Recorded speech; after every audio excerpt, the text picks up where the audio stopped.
스탠리컵 주인은 과연 누가 될까요? NHL 올 시즌 경기 많아야 3경기밖에 남지 않았군요. 스탠리컵 파이널 세인트루이스 블루스 대 보스턴 브루인스의 대결로 진행이 되고 있는 올 시즌 파이널입니다. 우리나라 시각으로 5월 28일 화요일에 이 시리즈가 시작이 됐는데 저희가 오늘 6월 5일 녹음을 하고 있어요. 한국 시각 기준 4차전까지 끝났고 2승 2패 누가 우승팀이 될지 점치기가 어려운 지금 형국이 돼가고 있습니다. 오늘 이현섭 기자님과 한 경기씩 간략하게 리뷰를 해보고 남은 시리즈에 대한 이야기까지 나눠보겠습니다. 보스턴이 1, 2차전 홈 경기를 치렀죠. 1차전부터 보겠습니다.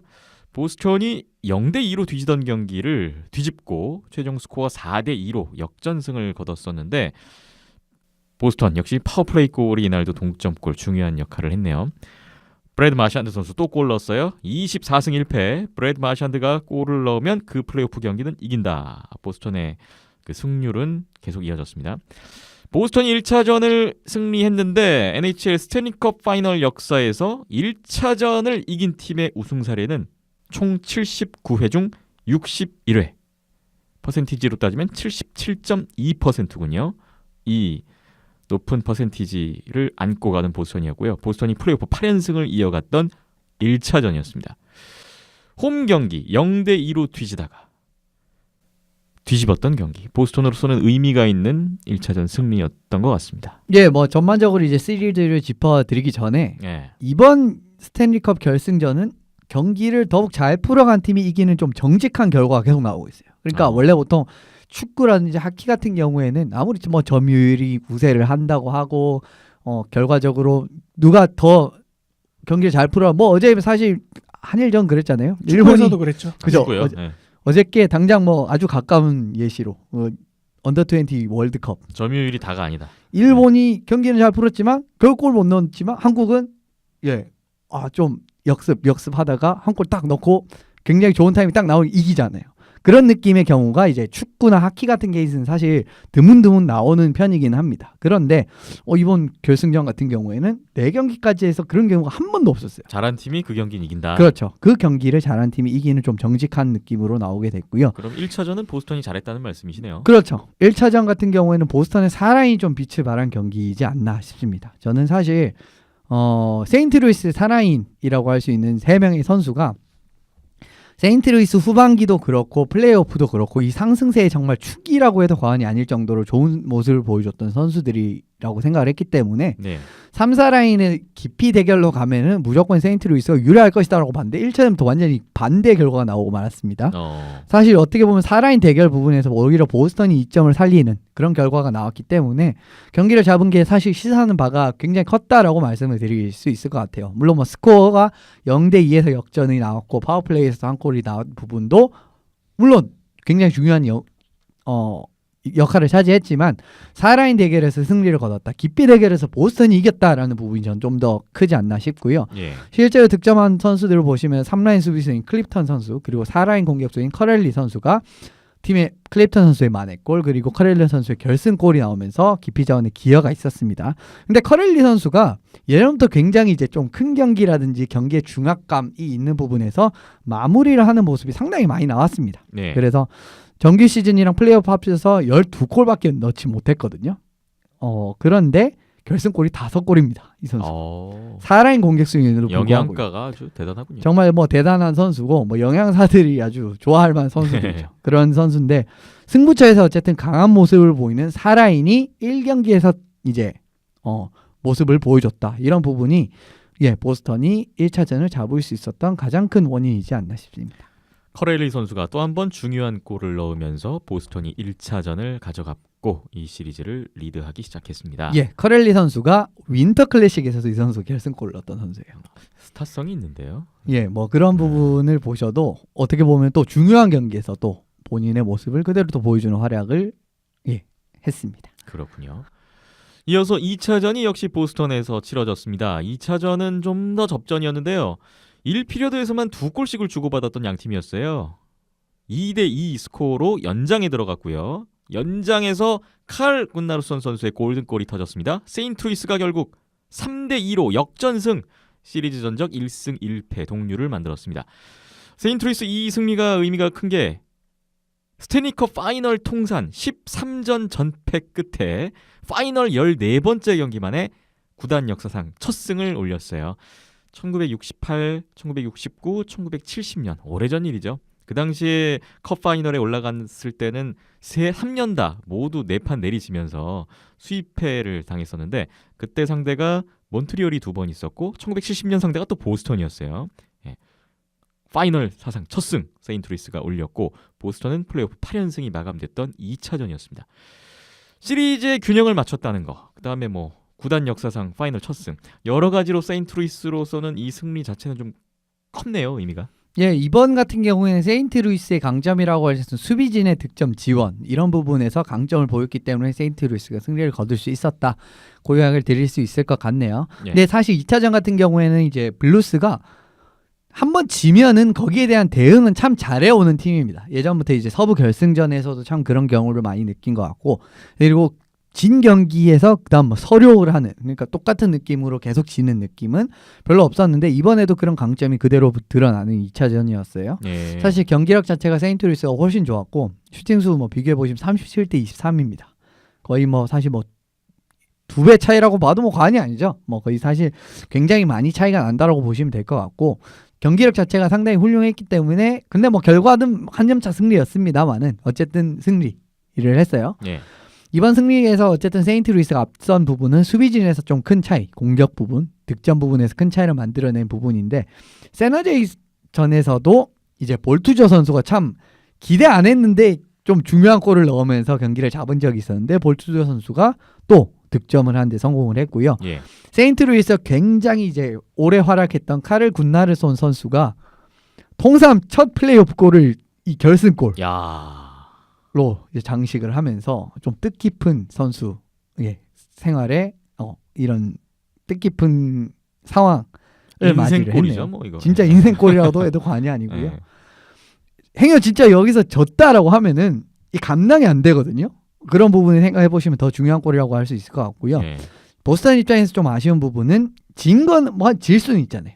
질 수는 있습니다. 그럼에도 불구하고 좀 아쉬운 부분은 뭐냐면은 3라인 수비에서 굉장히 좋은 활약을 보여준 선수인 매트 그리즐릭 선수가 있습니다. 근데 이 선수가 체킹을 당하면서, 이 체킹이 저는 아주 더럽다라고 생각을 하지 않아요. 그러니까 어느 정도는 이제 그리즐릭 선수가 피하는 과정에서 약간 밸런스를 잃었고, 그 과정에서 이제 체킹을 당하면서 어쨌든 잔여 경기를 소화를 하지 못했고 뇌진탕 이제 검사 이런 부분이 있었기 때문에 세인트루이스 원정에 참가를 할 수가 없게 됐다. 그러니까 3, 4차전의 이야기가 있었기 때문에 또 수비 자원 한 명이 자리를 비운 상태로 세인트루이스 원정을 떠나야 되는 상황이 있었기 때문에 이런 부분이 더 아쉬운 보스턴이라고 할 수 있겠네요. 네.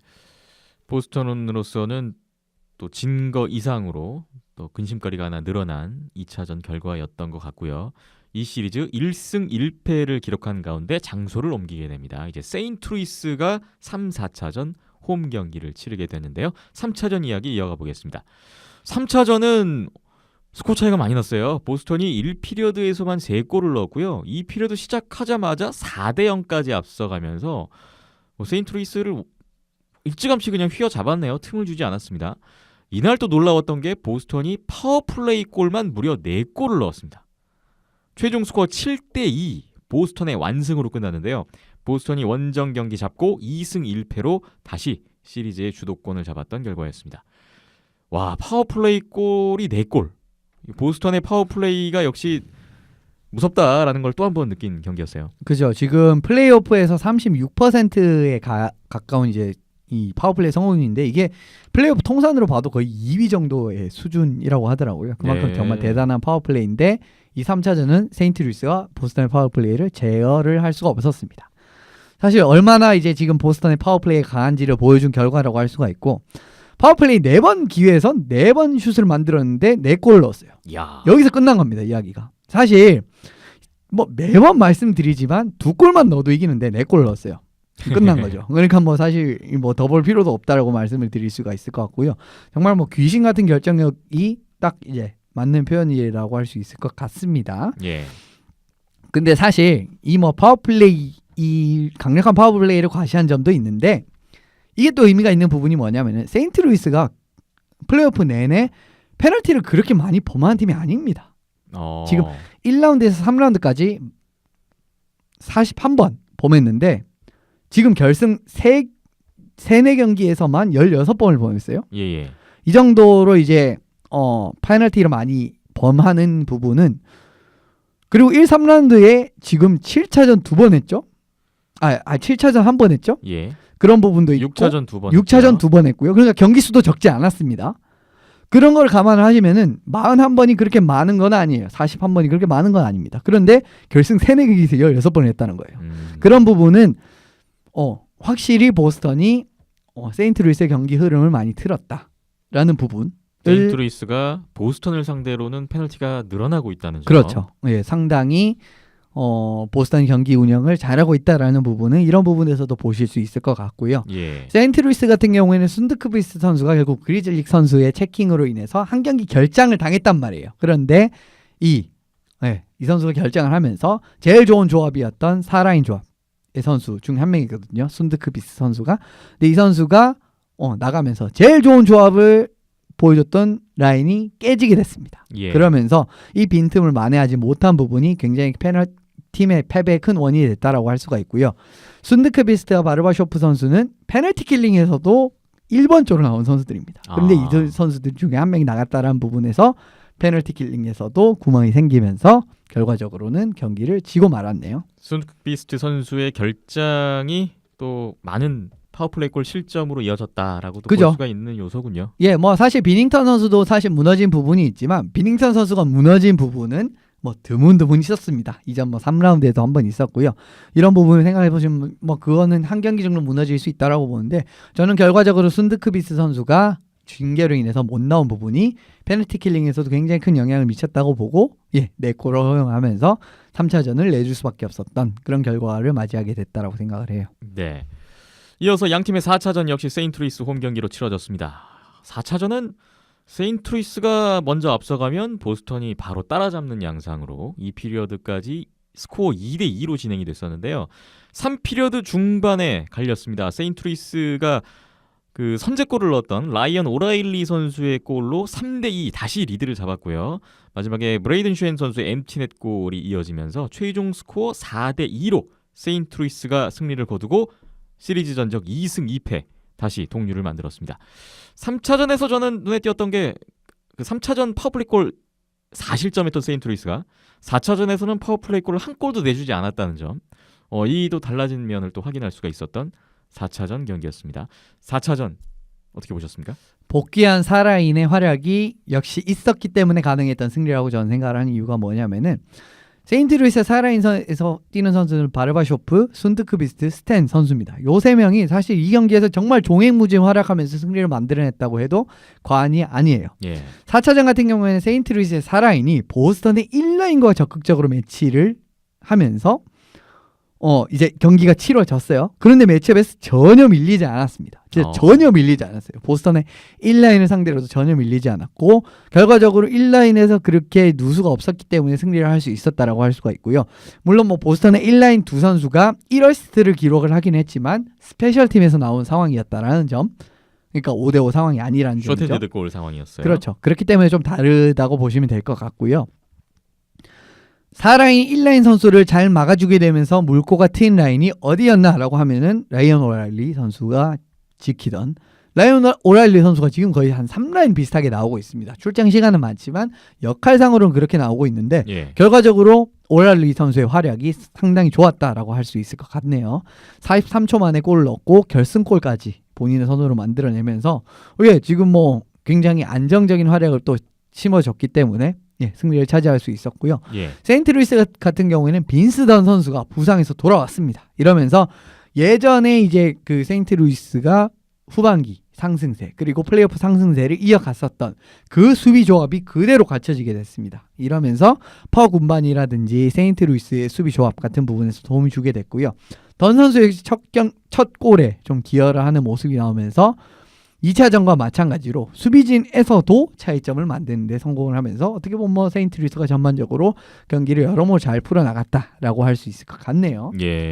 보스턴은 참 이 경기에 다 안 좋은 소식 또 하나 겹치고 말았는데 계속 이제 부상이 발목을 잡는 그림이 나오게 됐습니다. 아하. 이 피리어드 도중에 zdeno 차라 선수가 퍽을 턱에 맞으면서 벤치에 복귀를 하긴 했습니다만 3피리어드 아예 거의 아이스타임이 없는 수준이었어요. 예. 그러니까 왜 복귀를 했지만 왜 경기를 뛰지 못하지 이런 이야기가 있었는데 오늘 나온 소식에 의하면은 턱뼈가 골절이 됐기 때문에 사실상 시리즈 아웃이 확정이 됐다라는 이야기가 나왔어요. 그렇기 때문에 차라 선수가 또 없이 지금 5, 6, 7차전을 맞이할 가능성도 있다라는 거예요. 네네. 그리즐 선수도 복귀를 할 수 있는 여부가 지금 알 수 없는 상황이기 때문에 탑6에서 2명이 빠지게 된다. 근데 세인트루이스는 탑6의 그러니까 수비진의 득점전이 좋은데 여기서부터 경쟁이 안 되게 된다라고 한다면은 이 굉장히 큰 문제가 생길 수도 있는 거거든요. 앞으로. 네. 그렇기 때문에